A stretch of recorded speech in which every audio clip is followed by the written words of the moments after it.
Durant la seconde partie de notre épisode, c'est un plaisir de recevoir le président du syndicat des agents et consultants immobiliers libanais, Walid Moussa, pour discuter à propos des questions liées au secteur de l'immobilier au Liban. C'est un plaisir de vous recevoir, Monsieur Moussa. Merci, monsieur. Comment était l'année 2023 par rapport au secteur immobilier? Euh, Avant tout, Maurice, je voudrais te remercier pour m'avoir invité à être sur le plateau d'ici Beyrouth pour discuter la situation du secteur immobilier. Ce secteur qui est considéré d'être un des piliers fondamentaux de l'économie libanaise euh, et dont 70 métiers ils sont reliés directement ou indirectement. Et comme on le dit, quand le bâtiment va, tout va.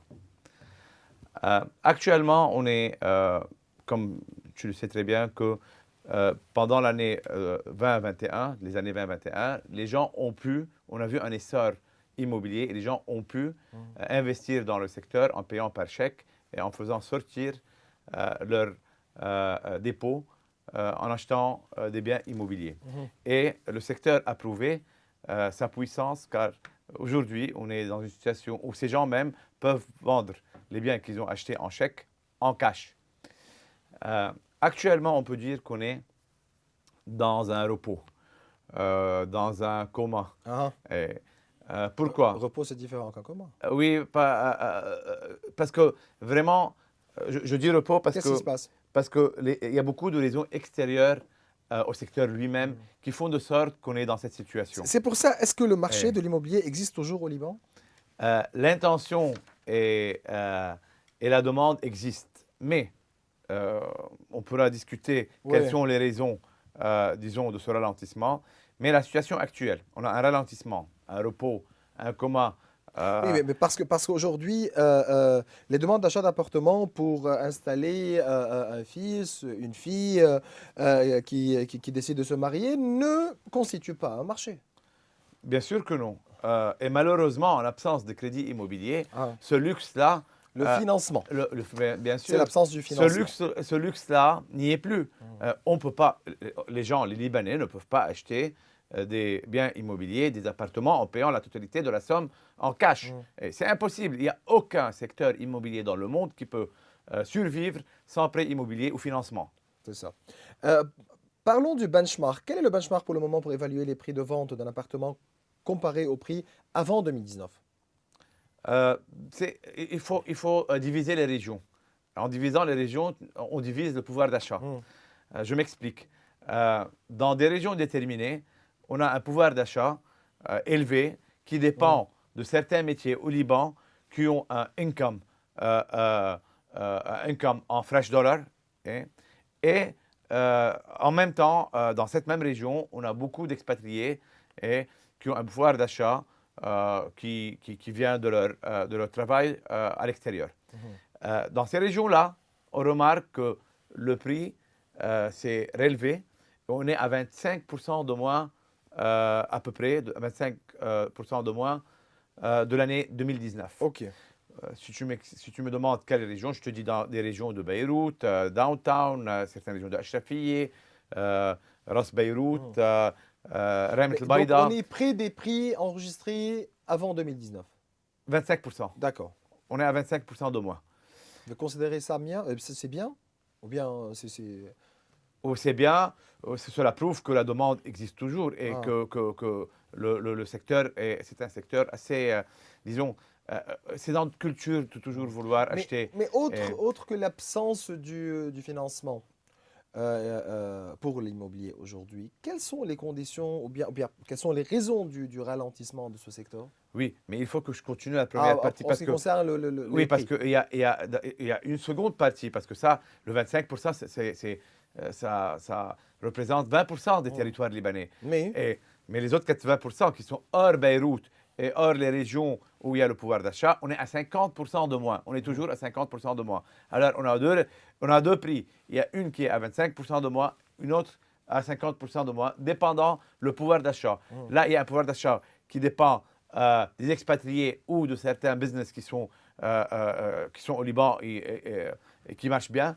Et on a des autres régions qui dépendent des pouvoirs des Libanais, de la classe moyenne qui n'existe plus et c'est clair. qui ce sont des salariés Mm. qui ont vu leur salaire totalement modifié Et là, on est à 50% de moins. Donc, revenons à la question en ce qui concerne les raisons du ralentissement, tout en prenant en considération l'absence du financement pour l'immobilier. Quelles sont les autres raisons?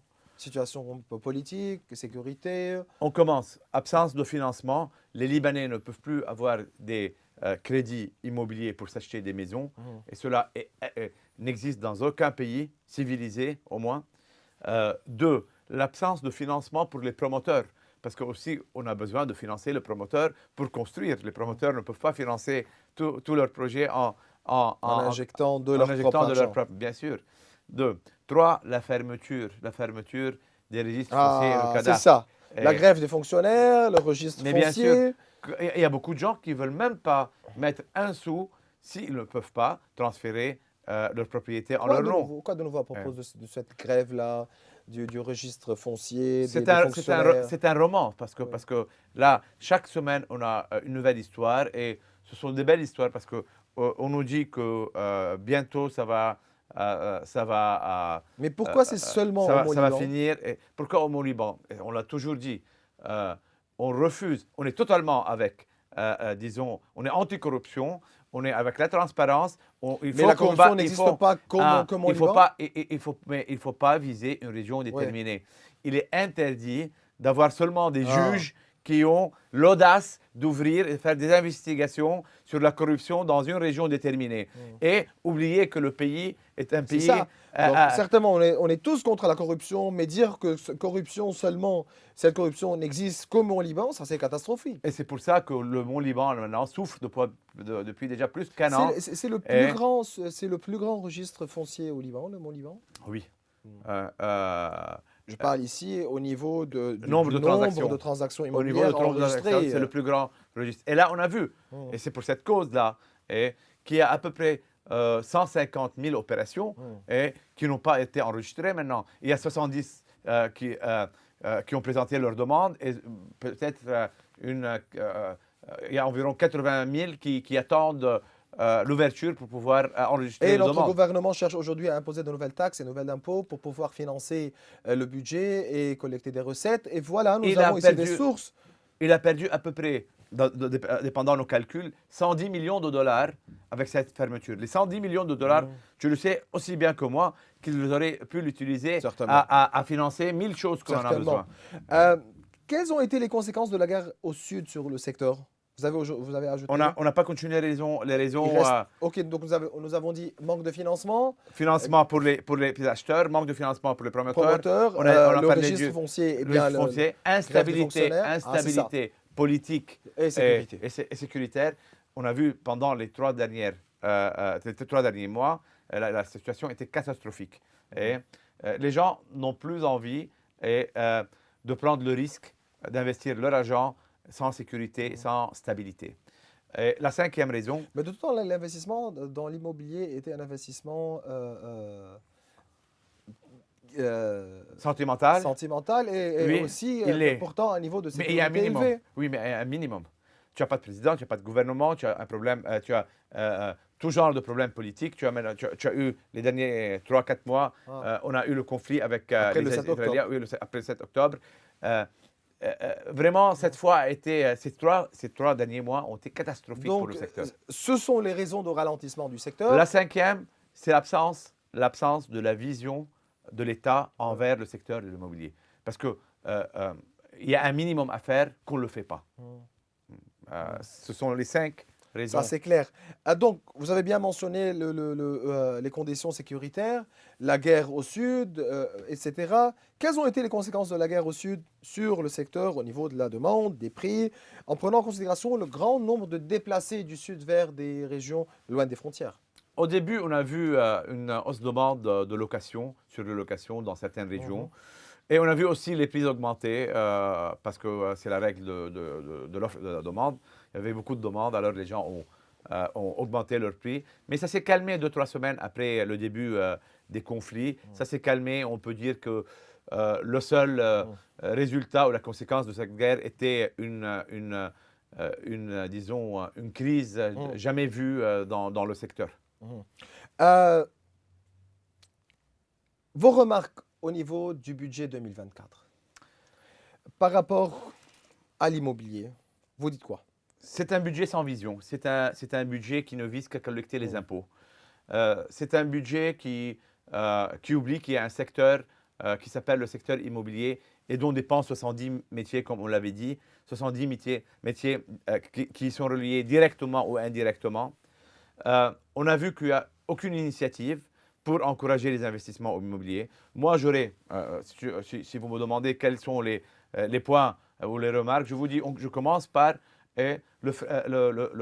l'enregistrement lui-même. Mm. Il fallait baisser la taxe d'enregistrement, Mm. les frais d'enregistrement de 3 à 1 %. Et pour les étrangers, qui est toujours à 5, il faut la baisser à 1. Et il faut encourager les étrangers et non pas Augmenter les coûts, certainement. les faire fuir. Mm. Deux, les taxes sur les gains faites sur les transactions immobilières. Mm. Ça, c'est une folie. C'est un vol. Ça, ouais. C'est un vol parce que toi, tu achètes, si tu aurais acheté un bien immobilier en 2018 Il à faut, 1 million de dollars, avec la réévaluation, donc il faut voir, il faut réévaluer et à La quel prix, l'inflation. ils sont en train ils sont en train d'imposer les taxes sur les montants en inflation Ouais. dans les livres libanaises. Si tu achètes un bien immobilier à 1 million de dollars et tu le vends à 500 000 avec une perte de 500 000, et tu payes une taxe de 60 000 dollars. Pourquoi? Parce qu'ils sont en train de t'imposer une taxe sur les montants c'est libanais. catastrophique. C'est catastrophique. Mais non, il faut attendre les Eh. amendements qui ont été présentés par Brahim Kenran et la commission du budget et des finances. On espère bien. On espère parce que c'est que, catastrophique. Ouais. Eh. Parce que prendre le papier, prendre le projet de loi comme il a été présenté par le gouvernement au Parlement, ce n'est qu'un papier comptable, sans vision, Exact. sans plan, etc. C'est comme en collecter de l'argent pour pouvoir payer Exact. les fonctionnaires. Exact. Ça, c'est catastrophique. Et enfin, disons, il faut aussi encourager les promoteurs immobiliers en baissant ou en éliminant pour une certaine durée les taxes sur les compagnies de promotion Oui. immobilière. Ouais. En baissant aussi les douanes, les taxes sur les produits de construction, parce qu'il nous faut de nouvelles constructions. Il faut aider les promoteurs à construire de nouveaux appartements à des prix accessibles. Parce que là, on a besoin de produits accessibles avec aussi une possibilité de financement de la part des promoteurs. En absence de financement des banques, il faut voir comment aider d'une façon ou d'une autre, directement ou indirectement, les promoteurs à financer eux-mêmes. Et cela ne se fait qu'en les aidant dans les taxes, à réduire leurs taxes, en réduisant les frais de construction. Monsieur Moussa, quels seraient vos conseils pour les acheteurs en 2024? On achète, on attend, on vend, on investit, on fait quoi en 2024? En 2024, il y aura toujours des bonnes opportunités, surtout hors Beyrouth. Alors, à mon avis, celui qui est intéressé d'investir au Liban, cette année va être une année d'opportunité, car bientôt, après la pluie, le beau temps, et d'ici la fin de l'année, on espère bien un changement au niveau géopolitique régional. Et au Liban, tout se passe vite. Même les augmentations de prix peuvent arriver très vite. Alors, à mon avis, il y a toujours des opportunités hors Beyrouth. Deux, il faut négocier, savoir bien négocier les prix. On peut toujours négocier les prix avec les landlords, avec les propriétaires, et savoir comment, pouvoir s'expliquer en se basant sur la situation économique actuelle. Trois, il faut être sûr quand on achète une propriété que cette propriété a un titre de propriété. Très bien. Sanad Milkiye. C'est ça. Et c'est le papier vert. C'est le bien carton sûr. vert. Et il faut aussi retirer une effet des accordiers et des registres fonciers. Et si ces registres sont fermés, il faut la retirer online pour être sûr qu'il n'y a pas de lien, il n'y a pas d'hypothèque, il n'y a pas de problème. Parce que Donc il y a eu beaucoup de... C'est l'attestation qu'il faut demander. Il faut demander le SAC et l'attestation. Très bien, ça c'est clair. Et il faut être sûr qu'il n'y a pas de lien, d'hypothèque, de problème. Et enfin, il faut, à mon avis, quand on achète, tout de suite faire un transfert de propriété. Et en cas où les registres sont fermés, il faut aller chez le notaire, faire un contrat de vente chez le notaire et laisser le titre de propriété chez le notaire jusqu'à l'ouverture des registres ça. fonciers et faire le transfert de C'est propriété. très important, ça c'est très important. Parce que maintenant, à l'ouverture des registres fonciers, on va voir beaucoup de problèmes. Et on a vraiment peur de ce qui va se Des documents qui présenter. sont perdus, des dossiers incomplets. De ventes, plusieurs ventes À plusieurs personnes, à plusieurs hein. ventes, à Ouais. plusieurs personnes. Une seule vente à plusieurs personnes. Une seule vente à plusieurs personnes. On va c'est grave. découvrir ça pendant. C'est toujours un plaisir de cette vous année. recevoir, Monsieur Walid Moussa. Vous êtes le président du syndicat des agents et consultants immobiliers libanais. Merci Maurice. Et on essaye de tout cœur d'essayer de voir comment fortifier ce secteur qui est un des piliers de l'économie libanaise. Bien voilà, mes chers téléspectateurs, nous arrivons à la fin de cette émission. Vous pouvez revoir tous nos épisodes sur les réseaux sociaux. Au revoir.